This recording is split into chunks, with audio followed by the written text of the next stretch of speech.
ntongo yawe tokoma nanu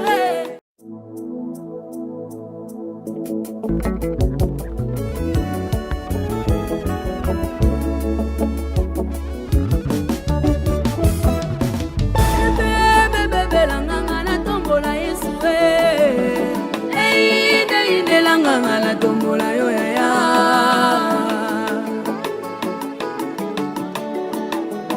yawe nanga tongwama yawe tongwama nanu singa nanga tongwama yawe tongwama nanu apui nanga sanzwama yawe tongwama. Bienvenue chers téléspectateurs, vous qui êtes en train de nous suivre, c'est bel et bien votre émission, la dernière heure qui est présentée par votre homme serviteur, le prophète Patrick Nzana. Donc, vous êtes tombé sur une bonne adresse parce que Jésus-Christ est Seigneur, Jésus-Christ est présent. Et je dis déjà merci à nos fidèles téléspectateurs qui ne cessent de nous écrire. Et déjà, vous voyez l'émission précédente, déjà, on était déjà à la fin, mais j'ai reçu plusieurs appels, plusieurs messages pour féliciter, encourager, témoigner la main de Dieu. En tout cas, nous avons béni Dieu par rapport à cela. Ceux qui nous sont vraiment suivis et continuent à le faire autant, continuent à écrire, continuent à appeler. Même en pleine émission, ce n'est pas interdit parce que l'émission se passe en direct. Donc le numéro est là, 089 80 83 982. Donc tu peux à tout moment aussi appeler pour nous encourager, pourquoi pas, poser quelques soucis et demander aussi une prière. Cela ne va pas nous déranger. Déjà, avant d'aller loin, je tiens déjà à dire merci à l'équipe, à la grande équipe qui est là. Je vois Valentin Boulengelo qui est là, à la régie, à la prise de vue. Je vois Abel Kassongo à la réalisation, Parti Combat.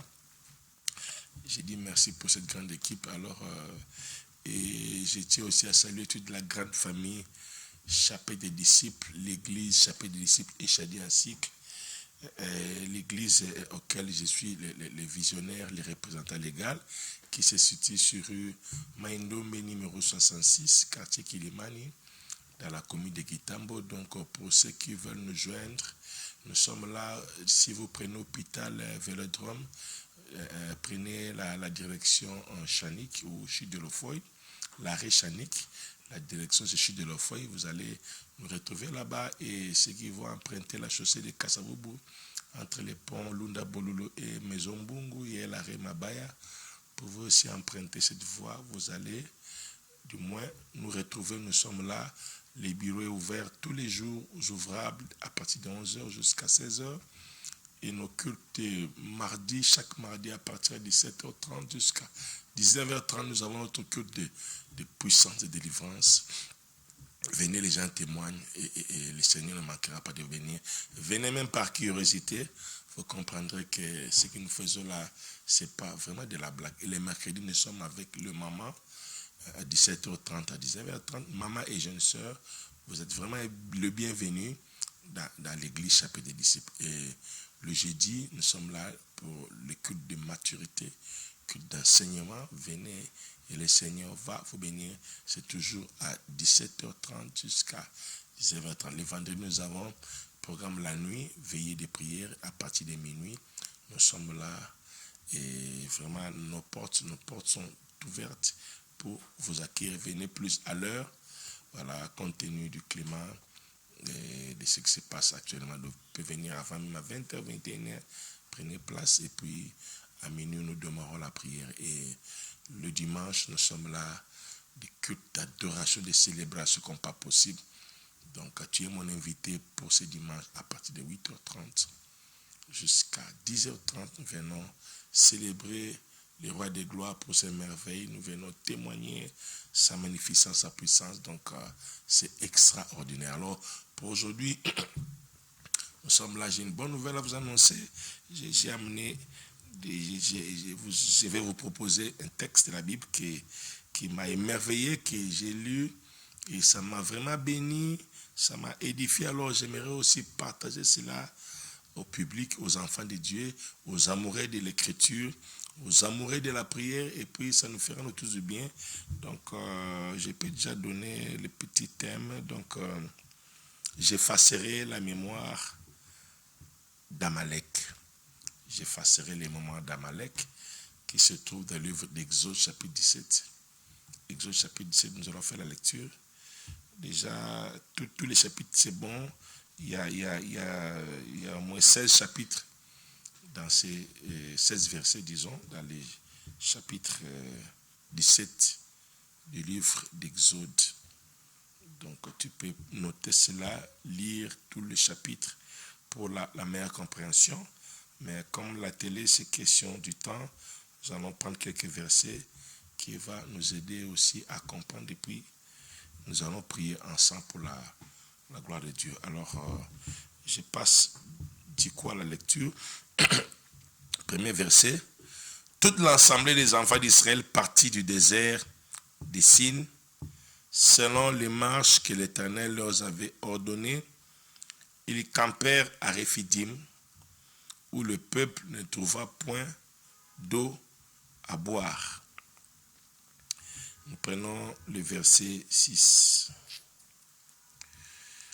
Voici, ou prenons le 5, l'Éternel dit à Moïse, passe devant le peuple et prends avec toi des anciens d'Israël. Prends aussi dans ta main ta verge avec laquelle tu as frappé les fleuves et marche. Voici, je me tiendrai devant toi sur les rochers d'Horeb. Tu frapperas les rochers, il en sortira de l'eau. Et le peuple boira. Et Moïse fit ainsi aux yeux des anciens d'Israël. Voilà. Et 8. Amalek vint combattre Israël à Réphidim. Continuons. Alors Moïse dit à Josué, choisis-nous des hommes, sors et combat Amalek. Demain je me tiendrai sur le sommet de la colline, la verge de Dieu dans ma main. Josué fit ce que lui avait dit Moïse pour combattre Amalek. Et Moïse, Aaron et Hur montèrent au sommet de la colline. Lorsque Moïse élevait sa main, Israël était le plus fort. Et lorsqu'il baissait sa main, Amalek était le plus fort. Les mains de Moïse étant fatiguées, ils prirent une pierre qu'ils placèrent sous lui et il s'assit dessus. Aaron et Hur soutenaient ses mains, l'un d'un côté, l'autre de l'autre, et ses mains restèrent fermes jusqu'au coucher du soleil. Et Josué vainquit Amalek de son peuple, et son peuple au tranchant de l'épée. L'Éternel dit à Moïse, écris cela dans les livres pour que les souvenirs s'en conservent. Et déclare à Josué que j'effacerai la mémoire d'Amalek des dessus des cieux. Moïse bâtit un autel et lui donna pour nom Éternel ma bannière. Il dit parce que la main a été levée sur le trône de l'Éternel, il y aura guerre de l'Éternel contre Amalek de génération à génération. Guerre de génération à génération. Voilà donc l'histoire est présentée. Nous voulons maintenant déceler les points essentiels et puis nous allons prier. Donc je tiens déjà à rappeler au public que l'émission est en direct. Okoki Kubenga 089 80 83 982. Vous êtes en direct. Vous suivez l'émission La Dernière Heure présentée par les prophètes Patrick Nzana. Voilà. Donc, vous allez prier au sein de la prière. Ça pose aucun problème. Bon, balingi ça la message par écrit. M'souba courage. Ça y est un message. Je vais lire peut-être après l'émission. Bon, ça pose pas de problème. Les numéros sont toujours ouverts. On peut aussi communiquer même pendant, même après l'émission. Ça pose aucun souci. Donc, l'émission est là. Je tiens aussi à rappeler que l'émission se passe chaque mercredi, déjà à 18h30, comme nous sommes là le mercredi. Et le samedi aussi, à partir de 17h. Donc, prenez ces rendez-vous, mettez cela dans vos agendas. Alors, à chaque fois qu'il y aura émission, tu peux participer en direct. Donc, tu mets les crédits des mégas. Le Seigneur ne manquera pas de venir. Si vous ratez l'émission, ne vous dérangez pas. Allez dans notre chaîne YouTube. Il y a DSTV 24. Tu peux aussi suivre nos émissions là-bas. Tu peux aussi prendre, je peux rajouter une autre chaîne, PKN Ministries 23 TV. Tu peux aussi accéder là-bas et tu auras toutes nos émissions sans problème. Et lorsque tu auras la grâce d'y accéder, donc n'oublie pas aussi de liker, n'oublie pas de t'abonner, n'oublie pas aussi de partager cela à plusieurs de vos amis, ceux qui sont dans des difficultés, ceux qui ont besoin d'une assistance spirituelle. Donc, nous sommes là et mon numéro est là, l'adresse est là. À tout moment, tu peux appeler et pour une prise en charge spirituelle, vous témoignerez Dieu d'avoir choisi un autre service. Et voilà. J'effacerai la mémoire d'Amalek. J'effacerai la mémoire d'Amalek. Pour la petite histoire, le peuple d'Israël ont quitté l'Égypte. Nous connaissons tous l'histoire. Ils ont quitté l'Égypte, ils ont traversé la mer Rouge, ils ont continué leur bonhomme de chemin. Et comme le début de l'épisode, comme cela est indiqué, donc ils étaient conduits par Dieu lui-même, qui était leur guide. La nuit, il était là comme sous une forme de colonne de feu, la journée colonne de nuée. C'est Dieu même qui les guidait. Ils ont passé par Mara, ils ont évolué, ils sont arrivés à Rephidim. Dans cet épisode, ça se passe à Rephidim. Ils sont arrivés à Rephidim, ils ont campé là-bas. Fort malheureusement, ils se sont rendus compte qu'ici, il n'y a pas d'eau. Alors, ils ont voulu tirer querelle avec Moïse. Moïse, Moussoukou, Moto. Moïse, Tokufawa, Nabisu Nabana, Nabanyama, Nabisu en tout cas, Moussoukou. Alors, Moïse est allé parler à Dieu. En tout cas, Dieu nous a mis quelque chose parce que, au risque jusqu'au soir, bateau va lapider. Et Dieu a pris la solution. Il dit quand on prend les anciens, Zoban Pakalingomba, Boyabino sur les bossu à Rocher, le Reb, Nanzeteno Kabolagima, Okobeta, Libango yo, Maekobima, Batou, Bakomela. Ce qui fut fait, Maï a bêté Libanga, Nanzete, Maï Bimi, et Batou Bameli. C'était ça. Alors, on a ça verset, on a expliqué, poto, on a fait ça, moi, sans Libango, 1 Corinthiens 10, voilà, c'est que 1 Corinthiens 10, verset 4, on a expliqué par rapport à Libanga, voilà.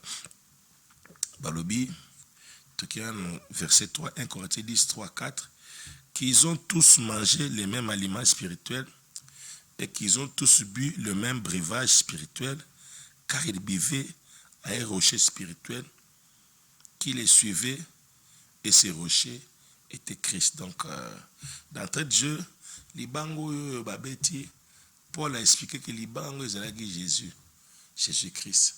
Ça symbolisait Jésus, ça typifiait Jésus. Il a une image à Jésus-Christ. Alors, comme on attend, nous voulons les contextualiser. Tout n'est que l'accepter, nous Yesu, Moussala Yesu. Musala Yesu pona lobiko na yo. Oyo Yesu asala pona lobiko no pe pona lipambo no pona bitumba nyoso avina yo. Nzambe mo ka mimba ngobisika wana. Yemo ebike sika mimi bango maizate. Mais tout en sachant que solution maizaki. Ebike ndenge ba yabo ba ochama kelele. Awabimisa mai. C'est pourquoi, enfant de Dieu, yo mutu nzamba zo tambusa yo ko banga kana bevenemate. Événement nyonso ya vie ebangisaka te. Makambo nyonso okomelo na vie ebangisaka te. Olali na tongo la muki, baby, musale baby, kufe koti, malade, quelle que soit complication côté les mains. Ce kaka nzambe aza na yo yebake solution ezali. Yebake solution ezali. Imaginez nzambo na azosala ne bala sali nzela. Esika maya bokaoke, esika bokaoke eza bimisi mai. Esika maya bololo comme songo maya peto maya propre. Esika nzambe azali ba surprise ba miracle ezali. Esengo na bato bazali na nzambe comme appui. Esengo na bato bazali na nzambe comme refuge, je vous dis. Abeti libanga na nzete ebimisi mai bat bameli. Paul lobi ke libanga babetaki wana boye ezalaki Christ. Et c'est vrai, c'est Christ parce que rocher ba frappé yango ezo synonyme ko symboliser eza synonyme ya kufa, donc synonyme ya croix. Yesu babetaki quand babetaki ne kulusu. Babetaki ne kulusu de babomaki. Rocher frappé wana ezalaki symbole ya mort ya Christ. Ezalaki œuvre ya croix. Œuvre ya croix na batan na biso ya passe na batan difficile faut totaler les kulusu. Tant makambo eza kobeba makambo eza kosimba te kota la compte na banque te kota la poche te kota la relation te. C'est vrai ba relation bazali. Les hommes providentiels bazali batu bazali mais kotalela liboso e kulusu. Tango eza koinda belela Yesu. Kota la beauté na ote, kota la relation na ote, kota la combat famille te, kota la mapang mituka te, liboso Yesu. Boso Yesu. Yesu nda pesi mai. Tango kaka ba melime ba silisi. Ba sepeli et du coup Amalek ayi. Depuis ba traversaki Amalek affrontaki bangote. Amalek approchaki bangote. Aussi longtemps da ba melaki maite bitumelingo bandati. Falaki ba melano mai. Ya golia bazwaki. Man bazui, kai bazui. Bana mela pe ba mai ya source, mai mara, ba mai misusu bazo mela ba mai mabulu, ba mai na banzela, ba oasis, ba source bazako mela. Mais falaki ba mela mai libanga po bitumbe banda. Kaka tango ba meli kaka mai ya libanga kaka ba bitumbe bandi. Ba Malek va se présenter. Bamalek va se présenter. Laisse-moi te dire, toi qui pries Dieu, toi qui sers Dieu, sache que tu ne peux épargner des attaques, des combats. Ngana sambela nzame poani bitumba, ngana sambela nzame poani boy magametelemi, poani libala mobali, poani libana, poani boy. Oui, c'est normal, c'est légal. Soko so meli maya libanga, bake bitumba. Tu auras affaire na benemi. Tu auras affaire na adversité. Tu n'as pas de choix. Tant ba meleki ba maya mabulu, ba meleki ba maya ba sauce, ba meleki ba maya ba flaque doana, ba maya ba oasis, ba zomela, ba maya ba voilà, ba maya nyeso ba melaki, ça ezaki problème ten. Mais kaka tant ba ju kaka maya libanga. Tant ka ba miliongo ba donc, si ce ba fanda qui na refidine, Amalek a se présenté. Bitumba e banda. Yoza na Christ. Yoza na kati na nzambe. O sambe na nzambe beke bitumba beko échapper bisote. Bitumbe oza na musika na bisote. Tango nzamba a autorisé to afungoli hostilité parce qu'ayebi oza na kati na yo. Ayebi oza kati na yo. Abi ne permettra pas que vous soyez tenté au-delà de vos forces. Hein? Babi bako tambola pieusement libosone bako za la persécuter. Abi celui qui aura tout quitté, ses maisons, ses biens, c'est tout pour moi, il aura senti avec des persécutions. Kosambela nzambe épargne na bitumba te na kufa te na nzala te na ba difficulté te. Difficulté koya. Difficulté ekozala. Aye mes enfants tenez bon car moi j'ai vécu le monde. Ya longi. Lokola ya longi yo poko longa. Lokola ya longi yo pe okolonga. Ozana mo en hôpital. Ozana ba nyongo fo futa. Papa kufetiki ba nyongo. Makame bele temi na libota. Promo yo senga en hôpital mbongo ezate. Santé zo terrasse yo meliba kisi o tiembongo no sanje ozana bandeko. Musuba jingolo bazala bandeko. Bache bambongo nyonso pour se rétablir ça ne va pas. Etanozo ki nekaka mabe na mabe.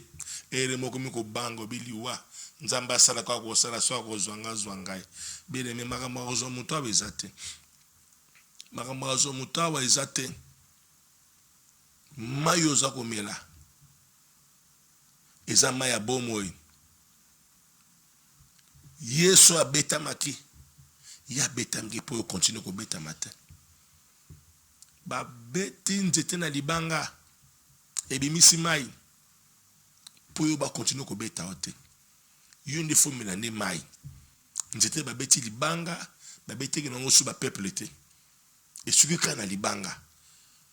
Et puis le peuple meli. Yesu akufi. Yesu matine kulusu. Yesu abetami pona lobiko na yo,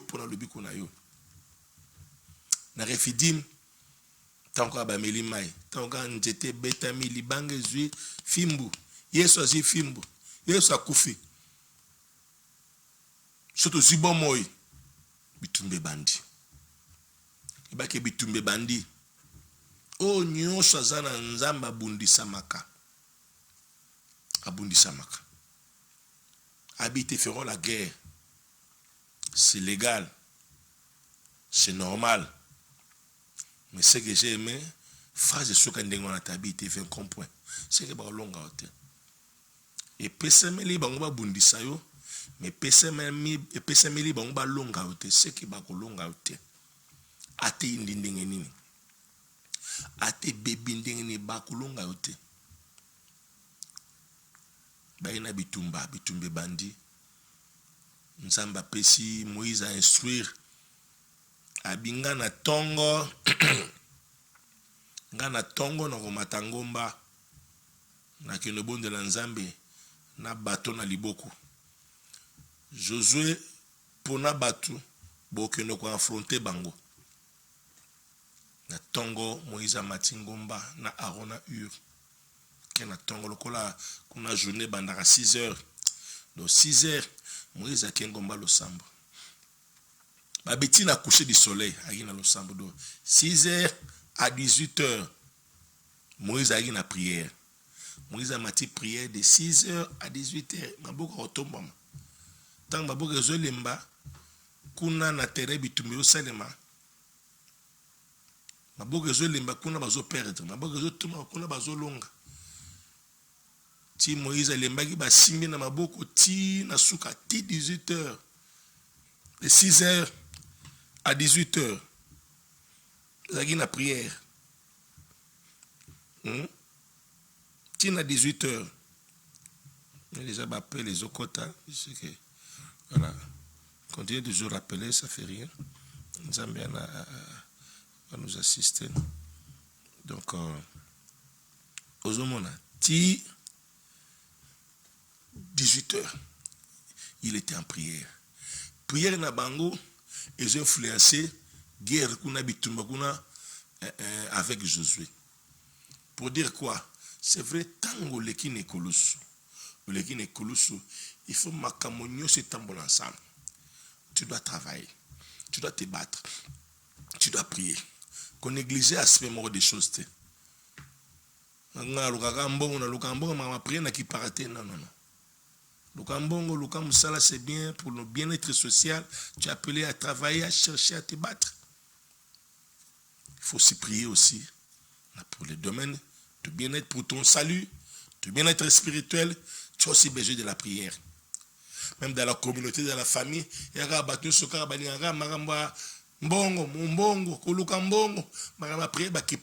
c'est très dangereux. Moussoupeka balingara prière. Pour ça, la kouloukamou balingara, c'est très dangereux. Il faut équilibrer ça là. Mais même pour un petit temps, joie toujours temps. Parce que c'est le spirituel qui influence le physique. Non, c'est vrai, un peu de développement la prière, Talabamboko, Moussouba, Binzambete, Basambela Ranzambete, Kuna, ceux qui Philippines, ceux qui Chine, ceux qui Japon, Basambela, travail. Et bon, force d'abonner Zaranin. Faut tout, c'est vrai, il travaille bien sûr. Mais Souba, la bonne Zaranin. Et moi, c'est normal. Quand ça, là, pour Milaï, et technologie avancée, ce qui est là, comme moi, mystique, c'est vrai. Bango, ba sambela kabanzambela bango. Bazana ba mystique no ba kotaka. Ba travailler lo kana pambate, yo ko no sa ba pomra milai, bilo mo mystique ko sala ba pare technologie avancée, ko matara ba gratter le kana temps normal kaka boy. Non. Ba appela ba mystique no ba kotaka. Asale mystique na asale ba sacrifice na asale ba invocation et puis que travailler. On ne faut pas nous dire que boutique à prière pour me ko la na prière non. Car bon kunande bazana prière te bana yesu te bazoke bazana yesu te bien sûr. Mais bazana biloko ya bango basalaka. Oui, ça la force na bango.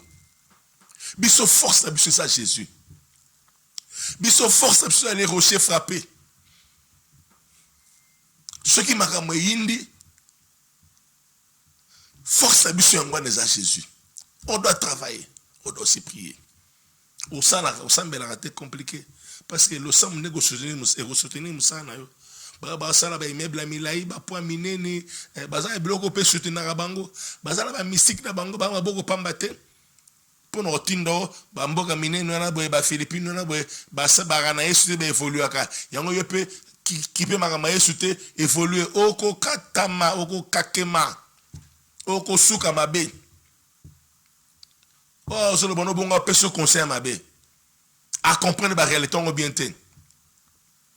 Au Congo qu'on a est bolinga ba prière bolingi guerre té faut boke nego bunda boke nego Israël bango mo kuna gutu ba boy bino ba kuna so yindi kuna ba zora minduki ba ke nego bunda bino ka prière bien aimé prière est important tuna bango na ba guerre ya 70 kuna na Yom Kippur guerre ngi sila randeni isena ba kena ba guerre ba longa ngo ndenge nini tuna bango na Yom Kippur esuka ndeni bakenda prière basala prière ya repentance confession bakenda bango tout na synagogue bata guerre baké guerre il reste tout le monde ba osenga nzambe repentance ba osenga bolimbisi et si les gna miraculeusement alors il faut pas venir nous dire que botika ba prière bokende go bunda botika ba prière bokende guerre non il y a guerre bakende guerre.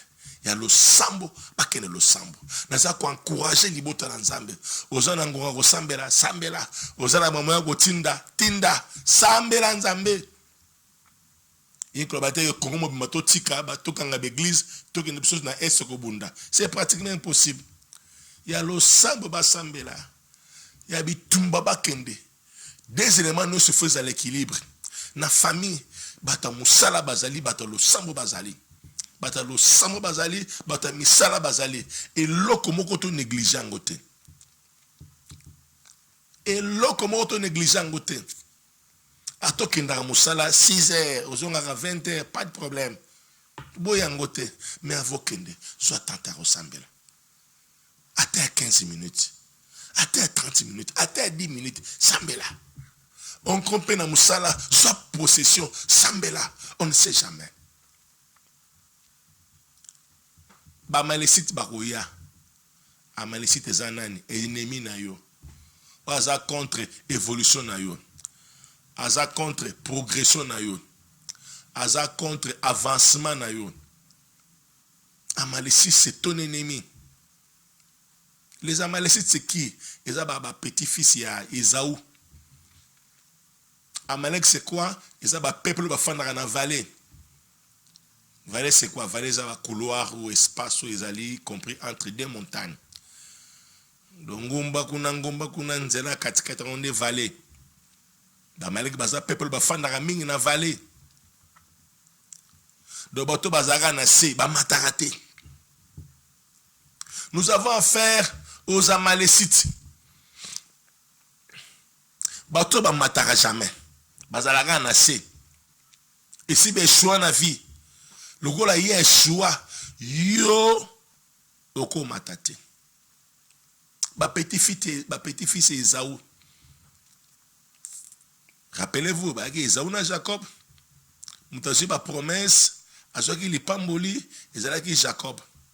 Esaü, a ce qu'il pamboli te, abi bunda na yomoko. Jougwana be o katonka so ke saela, aere saela ti, o buka jougwana bunda na yomoko. Te ba toka bunda. Aza na promesse mais bunda. On a affaire na yom to na promesse ensemble. On meli maya rocher, on demeli œuvre à croix. Ozan ngaba ba promesse et tous en affaire en face de nous, mutumuro boy aza la promesse mon côté, mutoka ka bunda pour à s'en sortir. A bunda ka pour à faire face na yo. Peuple en Égypte, dans l'esclavagisme, dans la difficulté, et traverser mer rouge, et bandit bonhomme de chemin nango, c'est la terre promise. Sur Amalek, dans désert, à barrer route. Bolé kawate. Nani azo barrer route. Nani aza ko empêcher mata. Nani lingo le kate. Amalek yewana. Alingo le kate. Ya sa ju, malingo zoate. Ya sa kwea, malingi beaucoup en ensemble. Oye bana ba beba vie beba a souhaité bola mo bana na hote. Bana na bango ba vie rata, vie beba, ba classe beba no se beba, abana ko critiquer kaka yo. Pour yo lingi mo bana bazala bien, batanga ba classe beba condition bien, ya ko sepelate. Le kola e ba rata, le kola oye ba choix, ya bino pe ba choix bozala ndenge moko Amaleki wana. Azara na vale azana se ako matango mbate po epese mele matango mbate epese le matate azara na se pesa na se yope na se o le kate bosuka bino so na se Amaleki yewana et ensuite solution zamaki ba affronter ba milima rocher bandimi musale kulusu allez ba affronter tango zoki nugo bunda zala sûr que o azana yo aleki azana mukini tango zoki ne ko tambola zala sûr que ozana yesu faut vérifier à chaque pas si tu es seul ou si tu es avec quelqu'un ko kenda ka yo mogote ko tambola ka musale yo mogote ko kenda ka hôpital bo opération yo mogote sois-en sûr que il y a quelqu'un avec toi, son nom c'est Jésus. Son nom c'est Jésus. Kotika Yesu te, quel qu'en soit les prix, quelles qu'en soient les difficultés, des combats, des réalités de la vie. Comme kotika Yesu na te. Onga isoki na bandi ba prière bitumbera makasi. Na bandi ba prière ba difficulté banzana malade. Monsieur mkona bolembu ekoti na komaka bien. Bien-aimé, yango na pena sambela mingi te po so na sambele makasi bitume mataka makasi so na sambele muke bituma muke so pena tiki o sambela santé comme bien. Bien-aimé, lève-toi. Cette fois-ci affronter. Ata bitume comme makasi o kufa pété. Tongwe ko tana moye ko bima o kufa pété ba o sole le côté, on va continuer. Il faut briser barrière wana. Il faut faire tomber miracle, il faut percer. Yo comprendre que soko mata ba telemino poso en cas sur place autour na caron. Il faut le yo monongo normal. Ozo vivre à miette. Wana soko vivre na moulaya singa ba kangi ozantaba. O le na moulaya singa yangwana. Somego kata singa ba makametelemi. Banda le lo joie décision na bwe. Ce qui yindi e yinda. Inda pour okufa pété pour mayo meli malobo meli eza pasi mungu na chamutuno na se acha zolo no likolo eza pasi nana bina ameli bien vraiment yo muto ye ko jeune biso en cours. Vous êtes en train de suivre votre émission La dernière heure, donc au numéro 089 80 83 982. Tu peux appeler pour une prière, une recommandation, une orientation. Donc voilà, tous allez on a benga na yo, vous allez libre ça la message comme moi déjà 3 messages les allez amen. Tu continues à nous. Message, je vais lire ça après. Mais bah, appel direct, on répond, on décrocher directement, tu communiquer au PS ambiance. Et ça, on a témoignage. Si il y a lieu possibilité, tu peux aussi appeler, témoigner grandeur en Zambie, témoigner mon en Zambie, et ça nous fera du bien. Ça, c'est pour aussi édifier les autres bazar Holanda. Bah, comprendre que non, tout ça en Zambie solo, Zambie n'a pas mbola en Zambie big isaka. Donc, le numéro est là, 089 80 83 982. Makamondi yango tozo te mikolo pe l'église, yakakuna na Maindo 66 na Kitambo. Il y a une direction sud de l'Ofoy, il y a un Hollanda, et puis on témoigner grandeur dans les Batbazoya, on découvre Bilonga Sika, Batwa Sika, aux côtés de la famille Sika. Ça me fait énormément plaisir, comme tu n'as pas l'idée. Donc, Babundi, toute la journée, le sambo. Donc, Moïse a quitté ma bourre, Kuna Bazo Longa Bango. Yango, tu n'as pas intérêt à baisser les mains. Hein? Oh, na lembisi kuna mote pele ezalaka bongo yango continuer ka kotomba boko likolo continuer ko bondela ebaki makama lo sambo makama limo ezalama sécurité o bino pona nini bosambela ka tongo tipo kwa bosambela ka boye siko bat ba ke musa nini bat ba lamba len ba lia lerni Moïse alamba ke erni aliagi lerni makama bitumba makama molimo za makama molimo kozongo ma sécurité. Et s'il faut être là de 6h à 18h, tu as prié 10h, tu 18h. Ozana ngonga kena yo. Nabite okima musala, okima classe, okima bakop. So nza ba bongo sim kwana kena musala za te cop, za te classe, za te kende ko bonde là. Même 10h à 18h, va prier. Pour le pays, vas-y. Pour ta famille, vas-y. Pour la paix, vas-y. Au prier en stade de 10h à 18h, bossa de pour la nini, bat baroton mboka l'air nini, bat barolamba l'air nini, bat barosalaire nini. Mama, tika ba idioana. Tika batalo sama basambela. Yo so bungana yo so zwana yo, tozana ba ndoto nozo rêver, c'est ton problème. Bato ba lokanzambe, bazwa ba réponse. Oko pekisa lokanzambe te. Oko pekisa yete. Au grand mot, grand remède. Yesu kuta na bonde la butu mobimba titongo sima bani musala pour na ba disciple abonde le butu mobimba pour yerutu nzambe abonde le butu mobimba pour ça la choix ba disciple bonga pour na ça la choix na go prier ta même un mois ba nuit même une semaine à ba nuit même à 24 heures ça pose aucun problème. Ils ont dérangé Moutouté, ils ont dérangé ils ont énervé Bible. Alors laissez-nous tranquilles. Nous sommes au Koso comprendre Magambote, Fanda Nonier. Observez, menez vino pour Yoso Bongi. Tikabiso to Lukanzambi.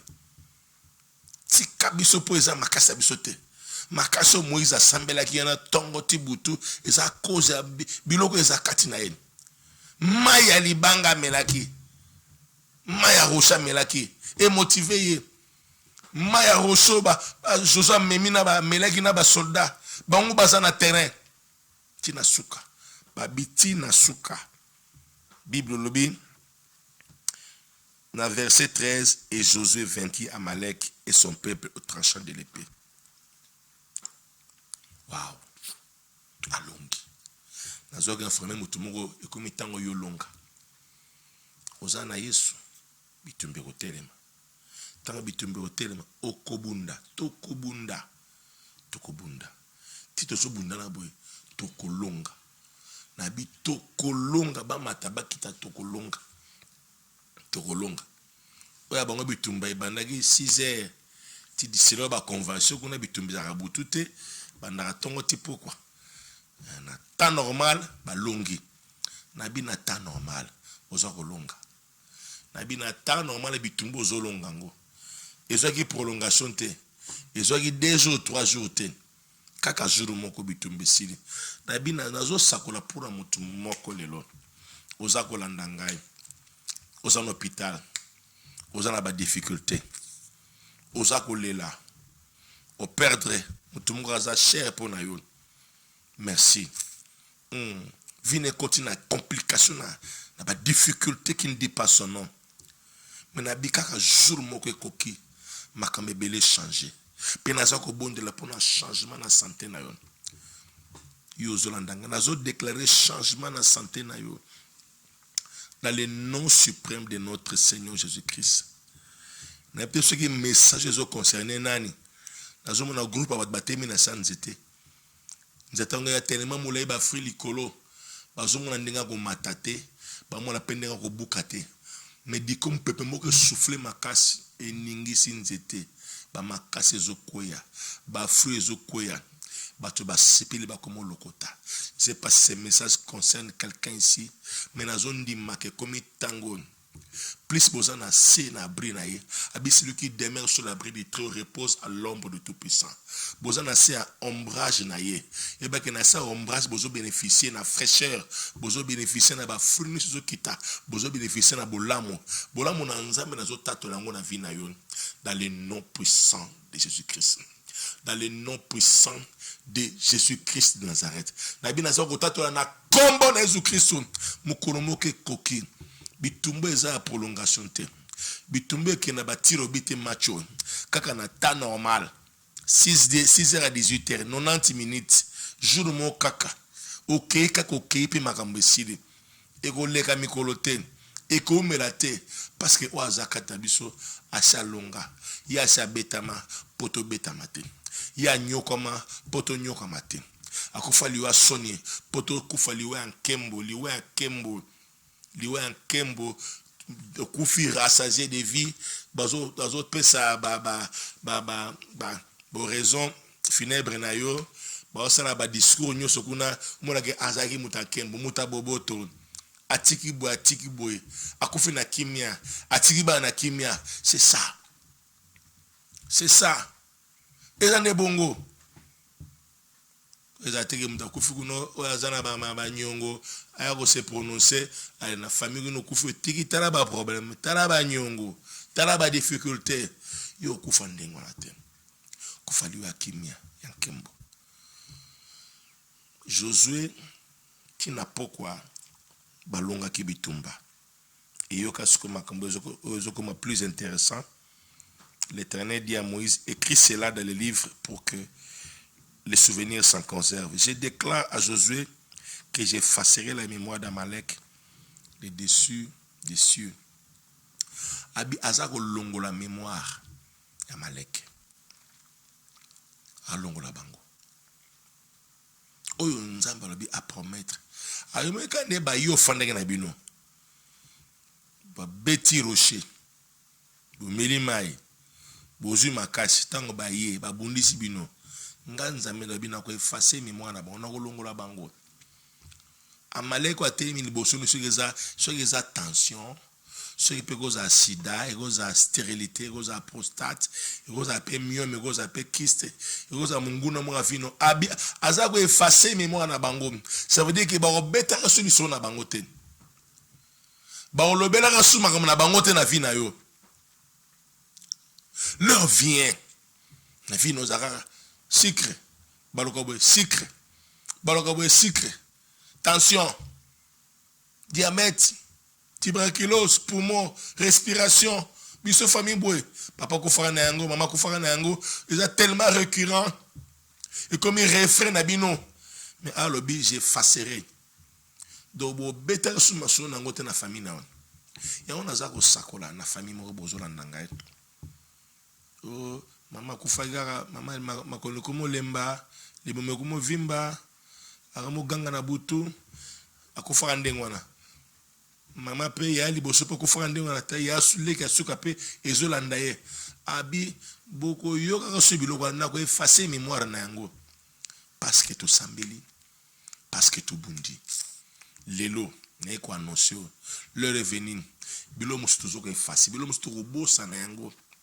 okobosa nango na ndako na yo, okobosa nango na vie na yo, okobosa nango na famille na yo, okobosa na gemo konsupe be mbongo afani be mbongo garantie pe sili mbongo afute les apete ba bengane bino bokomola la soki na commune soki na église soki wapi et vie comme compliqué bokobosa na ponza mazoko esuye mutu moko balarme azobosa na sa mutu moko ngo po alaki boko aza ko effacer yi azozo a charge na ko effacer yo bondela lukanzambe salela ye lekane kolosu ya zo charge à quoi effacer nazo bondela na kombo na Jésus Christ kaka nenga se porter garant na telemi lokola représentant bouche autorisée nazo ko longa na famille na yo liwa ba mort précoce ba mort avant l'âge ba lion maboka batu nazo ko effacer yango bobo sanango nano pe bobo sanango nano pe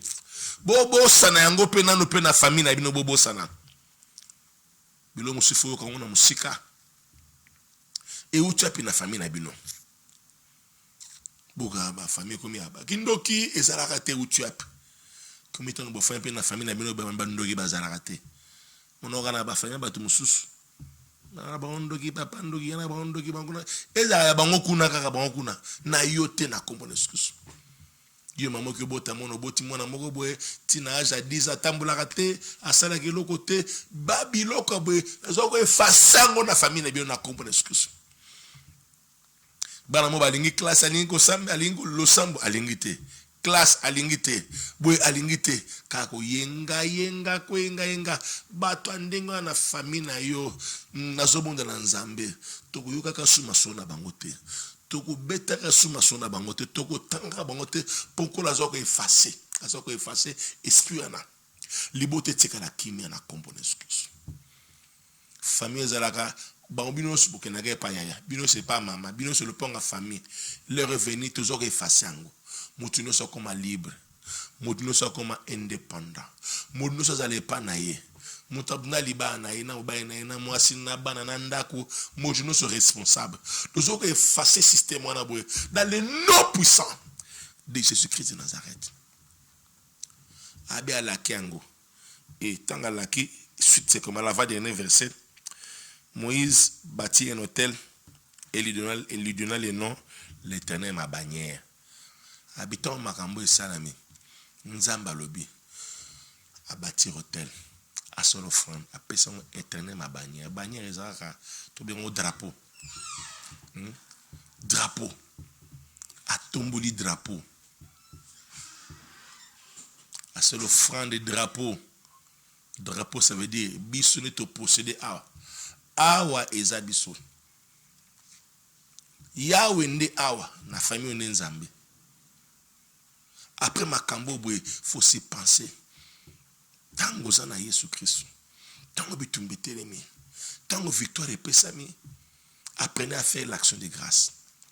C'est pas un message d'engagement de l'homme, après n'oubliez pas de faire les actions de grâce. Tango bitumbe telemi bitumbe sili esili silate lo sambe sili salaka action de grâce pesaka nzambe merci bâtir hôtel banguna batelemi bâtir hôtel makambe bebi salo frana yo pesa yango kombo Moïse apesi kombo drapeau tujeke bendele awa nde Yesu bendele Yesu bendele nde Yesu tolomi bendela ya kokota il y a que violer territoire à ezande biso Yesu libela awa na famille na tomboli bendela Yesu na mostala na tomboli bendela Yesu Christ comme territoire occupé territoire inviolable ce qu'on continue à créer incidence diplomatique ou le qui guerre ou le qui affrontement a sali yango babitango a sali offrande. Dans le verset Soukabi, il dit parce que la main a été levée sur le trône de l'Éternel. Comment expliquer ça? Donc, à seul offrande parce que Amalek a tiré le boko, a tombé le boko, le bosso a trône en Zambé. C'est qu'à Simbi Nzambé. Donc, à Simbi Nzambé. Donc, ça veut dire quoi? Donc, au fantôme, tu peux s'offrande. Donc, bitumba nezésu ya yote comme bitumba Nzambé. Tant que peut s'offrande, c'est que aux côtés sans âme na bitumba na yo. Tant que ça l'action de grâce, c'est que au côté sans âme na bitumba na yo, yo zongi simaya le kaliboson. Yango malheur ezalaka mingi oyo na siècle to koti bato ba Android, bato ba YouTube, bato ba TikTok, bato ba Facebook, landaka matin na Facebook église okendaka te.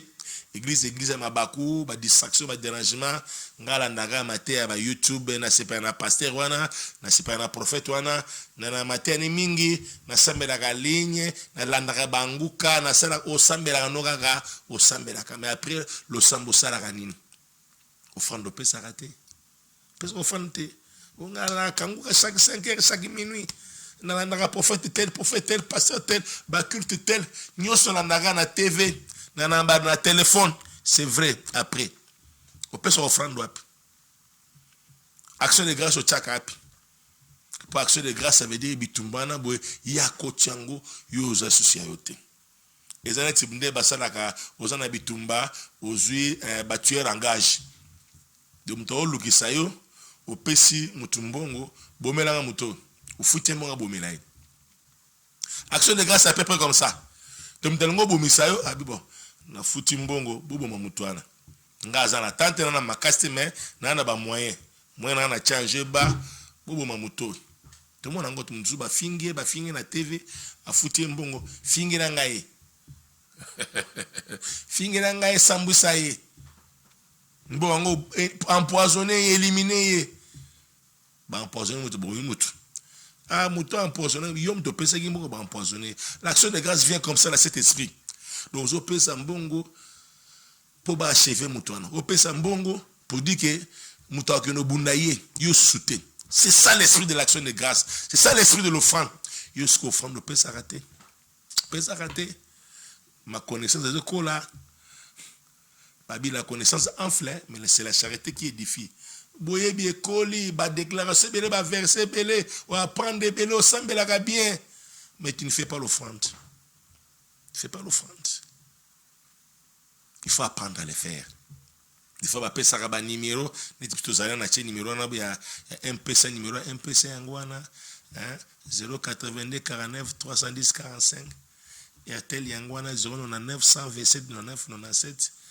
Orange Pay Angwana 089 80 81 982. Dans la on peut du coup ou apprendre à repérer ça. Au gros, ça fait 3 semaines qu'on a une église. Vous êtes à l'aise.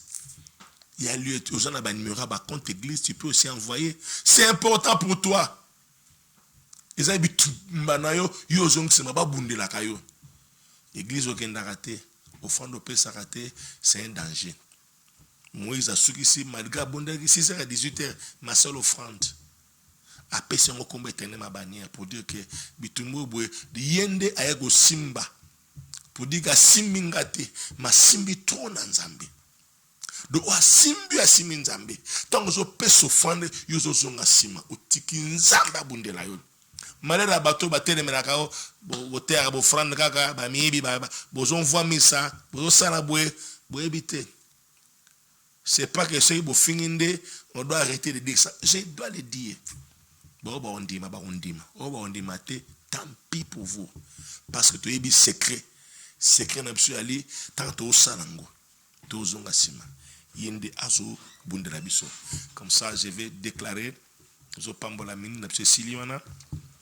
Vraiment, l'esprit nous a conduit à parler ainsi. Naina bundela pona ndekomoko. Ayoki message Seigneur. J'effacerai la mémoire d'Amalek.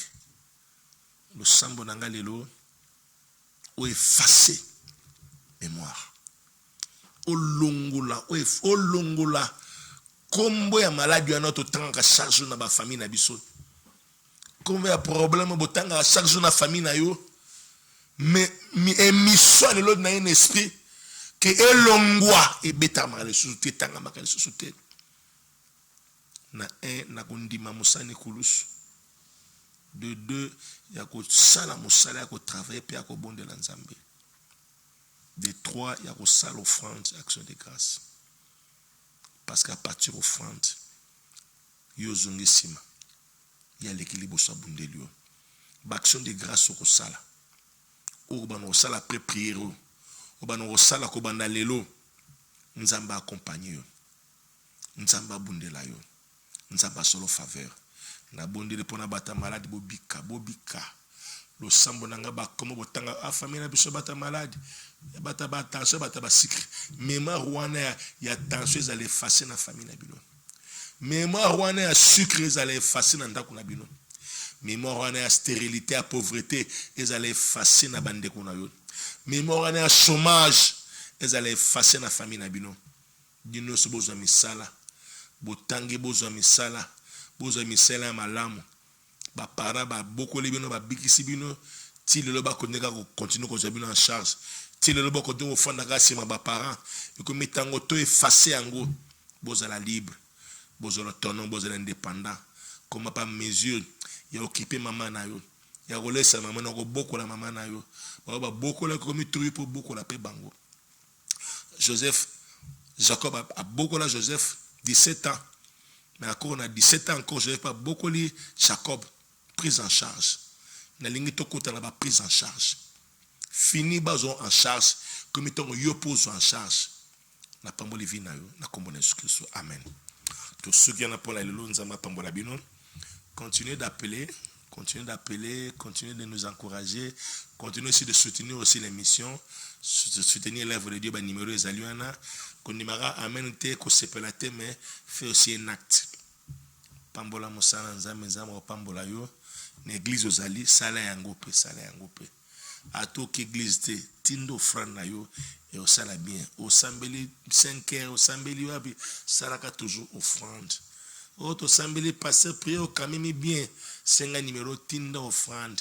À tous en États-Unis. Aux awapi tinda ça fera du bien. Conseil na péché angwana. C'est vrai. Batuba combattre kango. Mais moi je vous dis vrai. Ça l'est ango. Chemin ango. Il Exode chapitre 17. Moïse a bondé là qui mais asuka ça qui offrande. Peut-être ça l'offrande abik. Ça l'offrande parce que bachelo beaucoup na trône nzambe. Trône nzambe osani ni wana makambo. Pour basimi de bango peuple. Basimi nzambe te. Mais cependant offrande ne sera que tant bazo simba bino nzamba koti makambo. Mais lorsque tu ne fais pas l'offrande, ça devient compliqué. Ça devient compliqué. En tout cas, tout ce qui est pour l'élo, Nzamba Pambola Bino, n'oubliez pas l'adresse, Maïndomé 66, nous allions déjà, et le mercredi lobby, jeudi, Yaka, que je rejoigne la grande famille, Echadi, chapitre des disciples, Nzamana Pambola yo, continuez au benga, tinda ba témoignage na yo, to côté na prochaine émission, samedi, à partir de 17h, prenez ce rendez-vous, bye bye, que Dieu vous bénisse.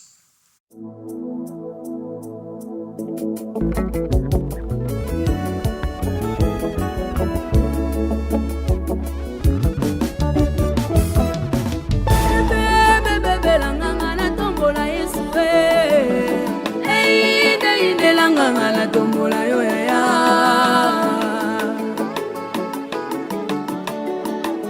yawe nanga tombwama yawe tombwama nanue singa nanga tombwama yawe tombwama nanue apui nanga sanzwama yawe tombwama nanue